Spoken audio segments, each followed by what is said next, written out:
Queen Elizabeth II has reportedly let it be known that she wishes for Prince Andrew to retain his role as honorary colonel of the Grenadier Guards, despite the recent lawsuit filed against him in New York.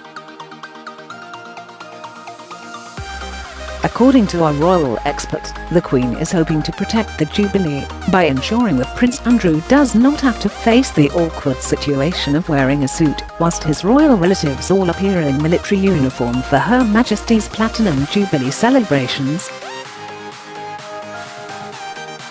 The Queen has reportedly made it clear to military staff that she wishes for her second son, the Duke of York, to retain his honorary position as Colonel of the Grenadier Guards.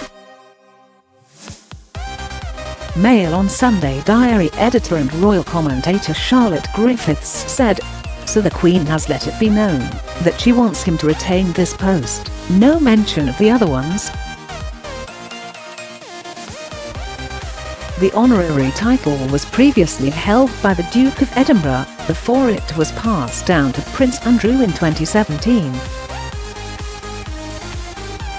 It seems to be to protect the Jubilee again, because maybe it would be a bit awkward if he was in his regular suit for next year, so it seems to be to protect that. She has let it be known apparently that he will retain that title despite the Jeffrey Epstein allegations and the mess that has in. Whilst Prince Andrew relinquished the vast majority of his patronages following the scandal of his friendship with Jeffrey Epstein, he still retains his military positions. Despite the unlikelihood of him returning to public life, the Queen has reportedly expressed her wish for him to retain the Grenadier Guards role. Other military titles held by the Duke of York include Commodore-in-Chief of the Fleet Air Arm, Honorary Air Commodore in the RAF, Colonel of the Royal Highland Fusiliers and Colonel-in-Chief of the Yorkshire Regiment. The Sunday Times reported that a senior military source had told the paper, "The Queen has let it be known to the regiment that she wants the Duke of York to remain as Colonel, and the feeling is that nobody wants to do anything that could cause upset to the Colonel-in-Chief. It is a very difficult and unsatisfactory situation. His position is not tenable or viable. How can you have a colonel who can't perform the role? For the brief time he was in post, he was a good colonel, but the feeling across the regiment is that it's not appropriate to retain him. You can't have a colonel who can't do public duties." Prince Andrew has a close association with the military after serving in the Royal Navy as a helicopter pilot and as the captain of a warship. He served aboard the HMS Invincible during the Falklands War, and by the end of his naval career in 1999, had been promoted to commander.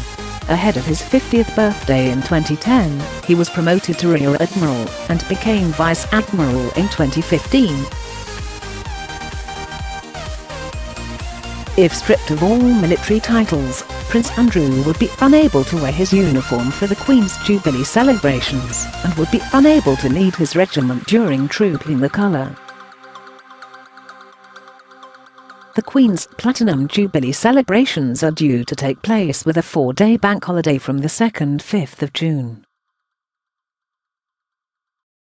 Prince Harry, who similarly had a long association with the British military, was stripped of his honorary titles after deciding to leave the royal family in 2020. Virginia Giuffre filed the lawsuit under New York's Child Victims Act, claiming that on 3 occasions the Duke had sexually abused her through his connections with convicted sex offender Jeffrey Epstein. Prince Andrew's titles and position in the royal family has come under further scrutiny since August 10, when an alleged victim of Jeffrey Epstein filed a civil case against the Duke for sexual assault. Prince Andrew has consistently denied all allegations made against him. In an interview with the BBC Newsnight in 2019, he told journalist Emily Maitlis it didn't happen. I can absolutely categorically tell you it never happened. I have no recollection of ever meeting this lady, none whatsoever. Neither Prince Andrew or Buckingham Palace have commented on the lawsuit.